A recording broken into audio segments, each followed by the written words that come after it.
ഇപ്പോൾ പഠിപ്പിക്കുന്ന കാര്യമാണ് എൻസിആർടി പറയുന്നത്. എൻസിആർടി ആണോ എസ്സിആർടി ആണോ? എൻസിആർടി വേണ്ട, ഇവിടെ എസ്സിആർടി മതി എന്നാണ് ഈ പറയുന്ന പ്രൈം മിനിസ്റ്റർ പദ്ധതി പറയുന്നത്. എൻസിആർടിയിലല്ലേ ഈ പറയുന്ന വർഗീയമായിട്ടുള്ള എല്ലാ അജണ്ടകളും ഉള്ളത്? അത് നമ്മൾ പഠിപ്പിക്കുന്നുണ്ടോ? അത് മാറ്റിയിട്ടല്ലേ നമ്മൾ പുതിയ പാഠപുസ്തകം ഇറക്കിയത് സ്മൃതി? അതല്ലേ എസ്സിആർടി +1 +2 കൊടുത്തത്, പൊളിറ്റിക്കൽ സയൻസിൽ കൊടുത്തത്, ഹിസ്റ്ററി കൊടുത്തത്? എവല്യൂഷൻ എൻസിആർടി പുസ്തകങ്ങൾ സൈലന്റ് ആയിക്കൊണ്ടിരിക്കുകയാണല്ലോ. കേരളത്തിൽ എവല്യൂഷനെ കുറിച്ച് സൈലന്റാ?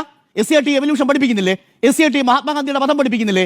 എസ്സിആർടി സ്വാതന്ത്ര്യ സമരത്തിൽ കമ്മ്യൂണിസ്റ്റുകാരുടെ പങ്കാളിത്തത്തെ കുറിച്ച് പഠിപ്പിക്കുന്നില്ലേ? സോഷ്യൽ സയൻസിൽ മാത്സിനെ കുറിച്ച് പഠിപ്പിക്കുന്നില്ലേ? കേരളത്തിനൊന്നല്ല, ഒരു സംസ്ഥാനത്തിനും അധികകാലം NEP-യിൽ നിന്ന് ഒഴിഞ്ഞു മാറാൻ കഴിയില്ല. കാരണം എന്താ? 2030 ആകുമ്പോൾ നമ്മുടെ TTC-യിലെയും BED-ന്റെയും ഒക്കെ രീതി മാറാൻ പോവാണ് സ്മൃതി. അവിടെ വരാൻ പോകുന്നത് എങ്ങനെയാ? 5, 3, 3, 4 എന്ന ഘടനയ്ക്കനുസരിച്ചായിരിക്കും വരാൻ പോകുന്നത്. കേരളത്തിൽ മാറി നിൽക്കാൻ പറ്റുമോ? ഹയർ സെക്കൻഡറി സംവിധാനം കേരളത്തിൽ മാത്രമായിട്ട് നടപ്പിലാക്കാൻ പറ്റും? എന്റെ ഒരു സംശയം, കേരളത്തിൽ മാത്രമായി ഈ +2 സമ്പ്രദായം നിലനിന്നാൽ ഈ നീറ്റ് പരീക്ഷയും IIT-ക്കും എഴുതാൻ പോകുന്ന 2030 ശേഷം വരുന്ന പുതിയ റിവൈസ്ഡ് ആയിരിക്കുന്ന സംവിധാനത്തിൽ കേരളത്തിലെ കുട്ടികൾ എങ്ങനെ പഠിക്കും? കേരളത്തിൽ മാത്രമായ ഒരു IIT-യും കേരളത്തിൽ മാത്രം മെഡിക്കൽ കോളേജും തുടങ്ങാൻ പറ്റുമോ? അപ്പൊ സ്വാഭാവികമായി എന്താ ഘടനാപരമായ ദീർഘദൃഷ്ടി കൊള്ളാം.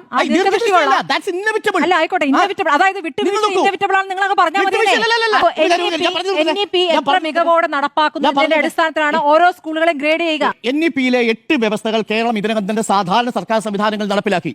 മികച്ച ടോയ്ലറ്റ് സംവിധാനം വേണ്ടേ? NEP-യെ വിശാലമായ രാഷ്ട്രീയത്തിൽ, വിശാലമായ തത്വത്തിൽ അതിനകത്ത് അപകടകരമായ ഒട്ടേറെ കണ്ടന്റുകളുണ്ട്. അതിലൊന്ന് ഇൻഡിജിനിയസ് നോളജ് സിസ്റ്റം എന്ന് പറയുന്ന, ഇന്ത്യൻ നോളജ് സിസ്റ്റം എന്ന് പറയുന്ന ഇന്ത്യൻ പാരമ്പര്യ പഠന സമ്പ്രദായ രീതി നടപ്പിൽ കൊണ്ടുവരണം എന്നുള്ളതാണ്. പക്ഷേ കേരളത്തിൽ എസ്സിആർടി വരുമ്പോൾ അവിടെ പഠിപ്പിക്കാൻ പോകുന്നത് എന്തായിരിക്കും? ശ്രീനാരായണ ഗുരു, ചട്ടമ്പി സ്വാമി, വാഗ്ഭടാനന്ദനായിരിക്കും. ഈ പറയുന്ന ഈ ഗോഡ്വാർക്കറും സവർക്കറും ഒന്നും ആയിരിക്കില്ല എന്നുള്ളതാണ്. മൂഞ്ചെ ഒന്നും ആയിരിക്കില്ല എന്നുള്ളതാണ്. കേരളത്തിൽ എസ്സിആർടിക്ക് അതിനുള്ള സംവിധാനമുണ്ട് എന്നുള്ളതാണ്. ഏത് സ്കൂളിനാണ് നിങ്ങൾ സവർക്കറെ പഠിപ്പിച്ചില്ലെന്ന് കരുതി ഗ്രാന്റ് തടയാൻ പറ്റൂ സ്മൃതി? കരിക്കുലം കേരളത്തിലെ സംസ്ഥാന സർക്കാരാണ്.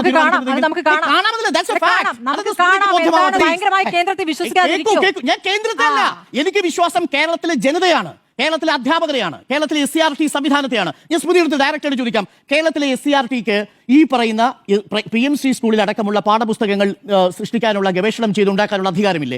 ഈ തെരഞ്ഞെടുത്ത സ്കൂളുകളിൽ ഇപ്പോൾ തന്നെ 8ാം ക്ലാസ്സിലുള്ള ഒരു കാര്യമാണ് പറയുന്നത്. 8ാം ക്ലാസ്സിൽ പഠിപ്പിക്കുന്ന കാര്യമാണ്. ഏത് തെരഞ്ഞെടുത്ത സ്കൂള്? തെരഞ്ഞെടുത്തിട്ടില്ല സാർ. നോക്കൂ, ഇപ്പോ പഠിപ്പിച്ചുകൊണ്ടിരിക്കുന്ന കാര്യം 8ാം ക്ലാസ് പാഠപുസ്തകത്തിൽ ഇപ്പോൾ ഉണ്ട്. IAS-മായി ബന്ധപ്പെട്ട കാര്യമുണ്ട്. PMC നടപ്പിലാക്കിയിട്ടില്ലല്ലോ. എന്താ സ്മൃതി പറയുന്നത്? എസ്സിആർടി പാഠപുസ്തകത്തിൽ ഇൻഡിജിനിയസ് നോളജ് സിസ്റ്റത്തിനകത്ത് ഈ ഇപ്പൊ സവർക്കറെ കൊണ്ടുവരാൻ കഴിയുമോ ഇല്ലയോ? എന്റെ ചോദ്യം. സവർക്കർ നിൽക്കണ്ട, പറയൂ. കൊണ്ടുവരും. ശാസ്ത്രവുമായി ബന്ധപ്പെട്ട് ഈ ഇത്രയും സ്കൂളുകളിൽ നിങ്ങൾക്ക് കരിക്കൽ നിങ്ങളുടെ മാത്രമായി കൊണ്ടുവരാൻ പറ്റില്ല. ദേശീയ വിദ്യാഭ്യാസം നോക്കൂ, നിങ്ങൾ ഈ പൈസ വാങ്ങി ഞങ്ങളുടെ ഇഷ്ടത്തിന് ഞങ്ങളുടെ ഇഷ്ടത്തിന് പഠിപ്പിക്കുക എന്നുള്ളത് നിങ്ങളെ തന്നെ വിശ്വസിപ്പിക്കാൻ കഴിയുമെങ്കിൽ വിശ്വസിപ്പിച്ചോളൂ. ഞാൻ വിശ്വസിക്കുന്നില്ല. വിശ്വാസത്തിന്റെ പ്രശ്നമല്ലോ. എനിക്ക് സ്മൃതിയോട് രണ്ട് കാര്യത്തിലെ സംശയമുള്ളൂ. ഒന്ന്, സ്മൃതി വിശ്വസിക്കുന്നുണ്ടോ NEP-യിൽ തന്നെ PMC നടപ്പിലാക്കുന്ന സ്കൂളുകളിൽ സ്റ്റേറ്റ് കരിക്കുലർ ഫ്രെയിംവർക്ക് ഉപയോഗിക്കാമോ, ഉപയോഗിക്കാൻ പാടില്ലേ? നോക്കൂ, അതിലേക്കൊക്കെ കടന്നു കയറാൻ കഴിയുന്ന രൂപത്തിലാണ് ഈ സംവിധാനം ഉള്ളത്. അല്ല, ഞാൻ പറഞ്ഞത് ഇപ്പോൾ തന്നെയുള്ള 8ാം ക്ലാസ്സിലെ കാര്യമാണ്. നോക്കൂ, നിങ്ങൾ ഈ ദിവസങ്ങളുടെ കണക്ക് വെച്ചിട്ട് ഈ പറയാതെ ഇരിക്കൂ ദയവ് ചെയ്തിട്ട്. 8ാം ക്ലാസ്സിൽ ഇപ്പോൾ പഠിപ്പിക്കുന്ന കാര്യമാണ് എൻസിആർടി പറയുന്നത്. എൻസിആർടി വേണ്ട, ഇവിടെ എസ്സിആർടി മതി എന്നാണ് ഈ പറയുന്ന പ്രൈം മിനിസ്റ്റർ പദ്ധതി പറയുന്നത്. എൻസിആർടിയിലല്ലേ ഈ പറയുന്ന വർഗീയമായിട്ടുള്ള എല്ലാ അജണ്ടകളും ഉള്ളത്? അത് നമ്മൾ പഠിപ്പിക്കുന്നുണ്ടോ?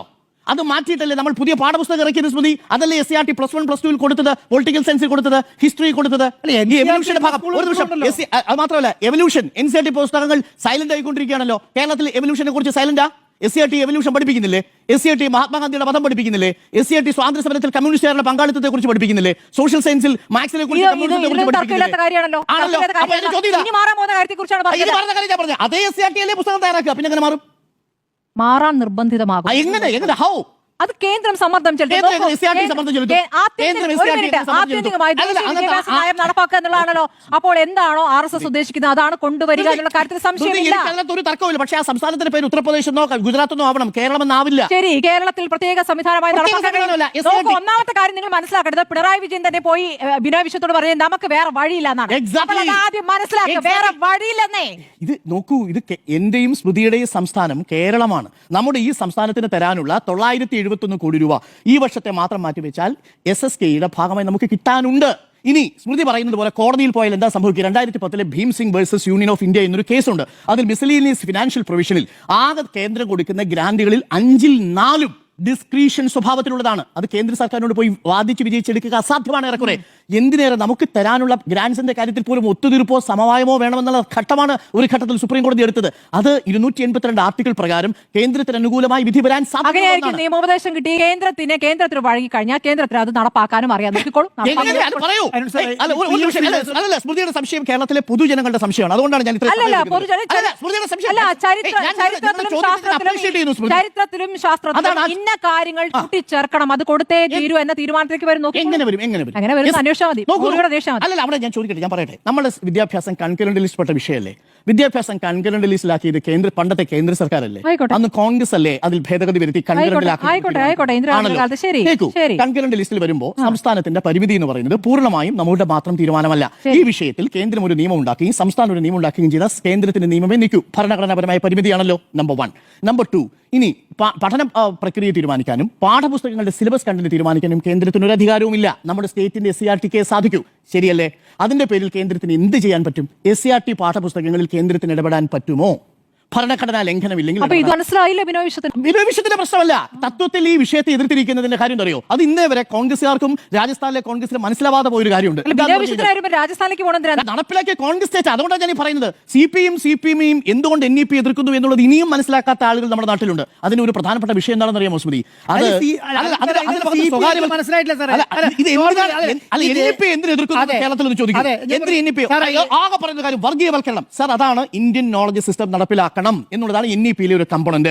അത് നടപ്പിലാക്കേണ്ടെന്ന് SCRT വിചാരിച്ചാൽ ആ പ്രശ്നം അവസാനിക്കും. പക്ഷേ പ്രശ്നം എന്താ? അതിനും അപ്പുറം നിൽക്കുന്ന ഒരു വിഷയമുണ്ട്. ഇതിനകത്ത് എക്സിറ്റ് ഓപ്ഷനുകൾ ആശങ്കയുണ്ടാക്കുന്നത് കേരളത്തെക്കാൾ മറ്റു സംസ്ഥാനങ്ങളിൽ ആശങ്കയുണ്ടാക്കുന്ന ഒന്നാണ്. അവിടെ വിദ്യാർത്ഥികൾ ഈ പഠന പ്രക്രിയയിൽ നിന്ന് പോയി അവരുടെ കുലത്തൊഴിലുകളിലേക്ക് പോകുന്ന സംവിധാനം ഉണ്ടാവും. അതൊരു പ്രോഗ്രസീവ് സൊസൈറ്റിക്ക് ചേർന്നതല്ല. മൂന്നാമത്തെ കാര്യം, കേന്ദ്ര സർക്കാർ ഏകപക്ഷീയമായി കൊണ്ടുവന്ന ഈ ആശയം നമ്മുടെ ഫെഡറലിസത്തെ തകർക്കുന്നു എന്നുള്ള മറ്റൊരു വിശാലമായ രാഷ്ട്രീയമാണ്. അതും നമുക്കിനി നിവൃത്തിയില്ല. കേന്ദ്രത്തിന്റെ കയ്യിലാണ് ഫിനാൻഷ്യൽ ആയിട്ടുള്ള റെസ്പോൺസിബിലിറ്റി നിൽക്കുന്നത്. അധികാരം അവരുടെ കയ്യിലാണ്.